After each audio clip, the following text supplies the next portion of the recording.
Highly requested to. Lose versus lost versus lost versus lose. Unahin natin tong dalawa kasi pareho yan na verb. Nagtatalo lang sila sa form. This one is base form. This one naman is past tense.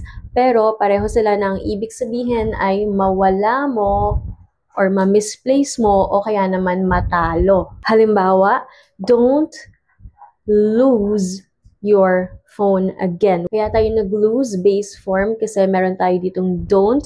Again, pag may do, does, did, ang laging kasunod base form. Kapag lost naman, nasa past, ibig sabihin dapat past na yung kilos. Halimbawa, he lost his wallet yesterday. Ngayon, ang lost ay pwede rin siyang maging adjective or salitang naglalarawan.